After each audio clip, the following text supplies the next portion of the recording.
Deus no Salmo 119. Salmo 119. E vamos ler os versículos de 1 ao 8. Salmo 119, versículos 1 ao 8. Todos acharam? Acompanhe conosco a palavra de Deus. Eu vou ler e você acompanha aí da sua Bíblia. Bem-aventurados os irrepreensíveis no seu caminho, que andam na lei do Senhor. Bem-aventurados os que guardam os seus testemunhos e o buscam de todo o coração. Não praticam iniquidade e andam nos seus caminhos. Tu ordenastes os teus preceitos para que os cumpramos à risca.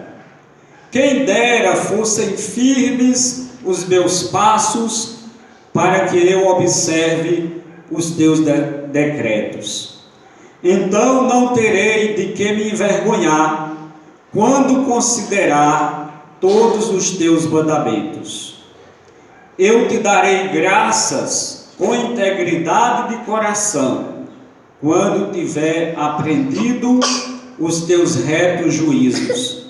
Cumprirei os teus decretos, não me desampares jamais. Meus queridos irmãos, da tradução da Bíblia Nova Almeida Atualizada, que foi a tradução que nós lemos, o subtítulo deste trecho que lemos do Salmo 119 fala sobre a excelência da lei divina, ou a excelência da palavra de Deus. O trecho que lemos, ele nos diz que felizes são os que andam na palavra de Deus. Felizes os que buscam conhecer e obedecem a palavra de Deus.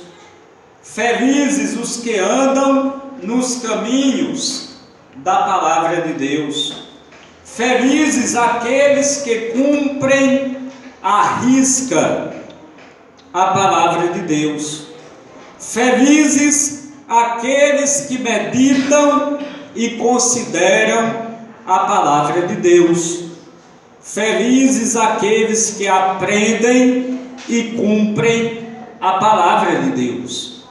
E felizes aqueles que leem a palavra de Deus. Domingo passado, eu preguei uma mensagem cujo título foi Deus se comunica com o homem. Hoje, o título da mensagem é Deus se comunica com o homem porque Ele é supremo e soberano. Vamos dizer? Deus se comunica com o homem porque Ele é supremo e soberano. A mensagem de Deus é a mensagem mais importante no mundo inteiro. Não existe mais mensagem mais importante do que a mensagem de Deus. Mas imaginemos que todos nós que aqui estamos sejamos indígenas.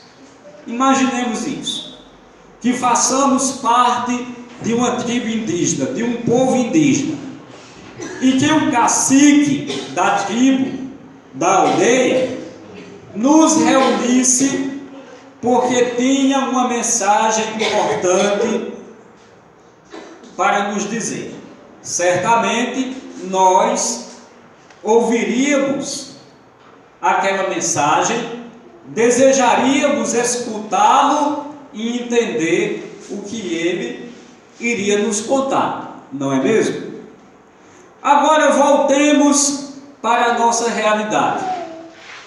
E imaginemos que o presidente da República viesse aqui em nossa cidade para fazer um importante comunicado para todos os cidadãos deste município. Certamente todos ouviriam com atenção aquilo que o presidente viesse dizer. Mas mensagem muito mais importante do que a do cacique, mensagem muito mais importante do que a do presidente da República, ou do que qualquer outra pessoa possa trazer, é a mensagem de Deus. E a mensagem de Deus nós a encontramos na Bíblia, na palavra de Deus.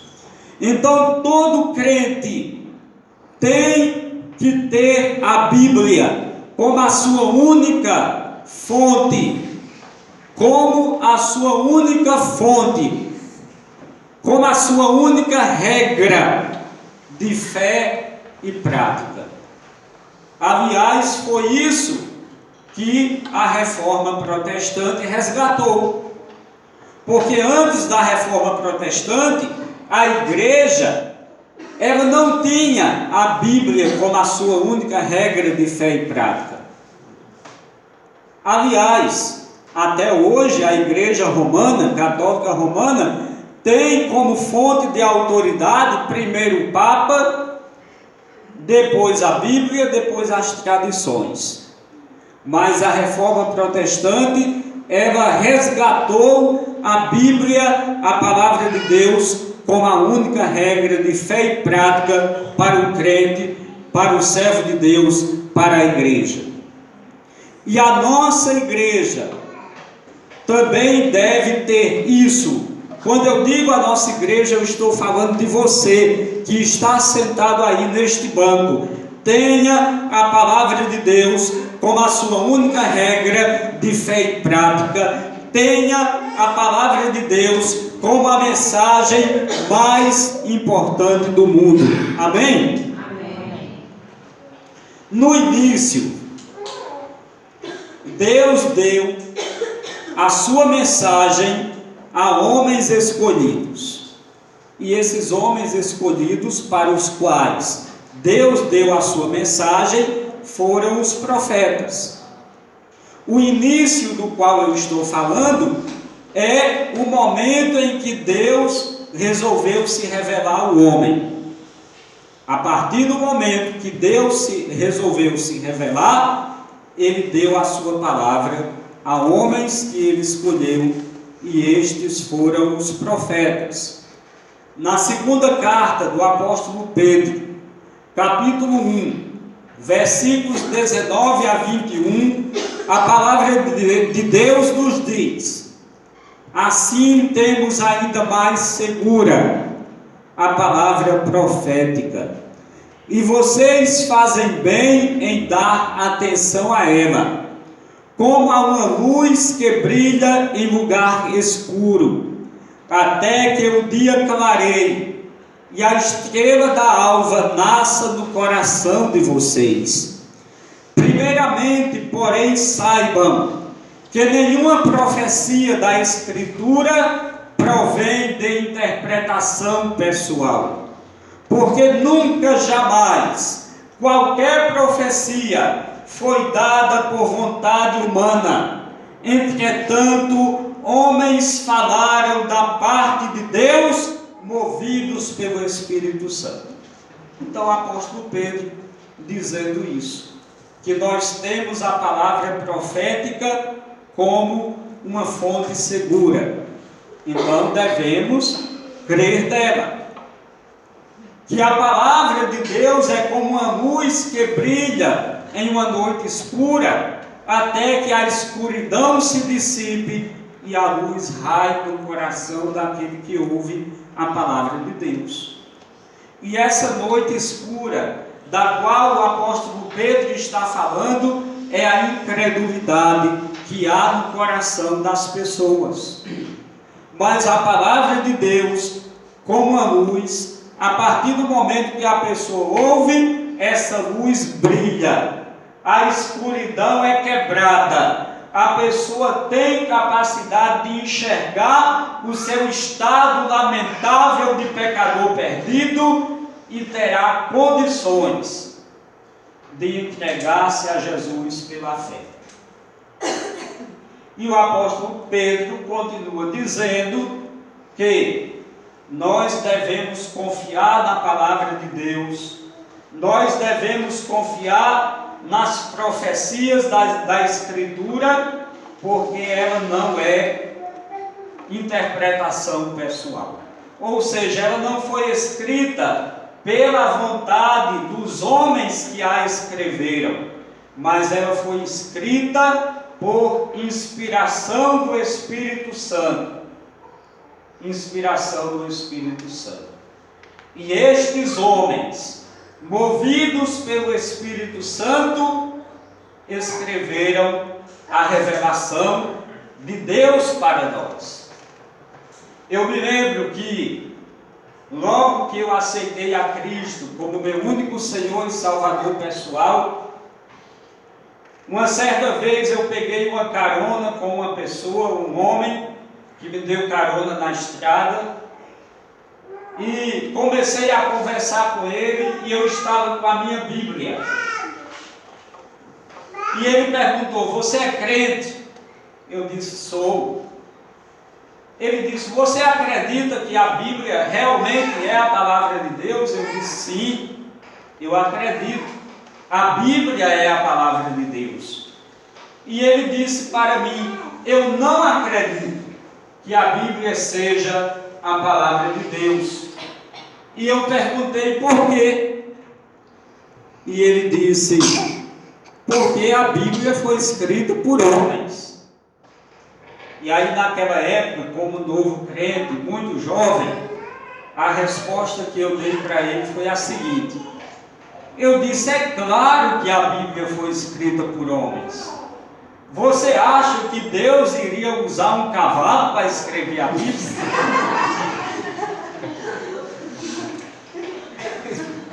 Eu ainda não conhecia o texto da primeira carta de Pedro, capítulo 1, versículo 19 e 20. E aí eu saí com essa.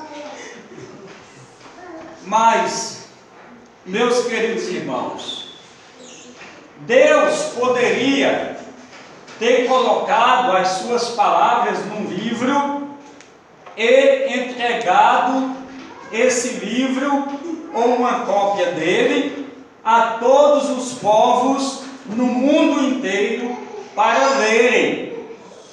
Mas Deus não quis fazer assim. Ao invés disso, Deus escolheu homens e colocou a sua mensagem em suas mentes, em seus corações. Deus não deu a sua mensagem a apenas um homem. Ele escolheu mais ou menos 40 diferentes homens para escreverem diferentes partes da sua palavra. Esses homens, como já dissemos, eram os profetas.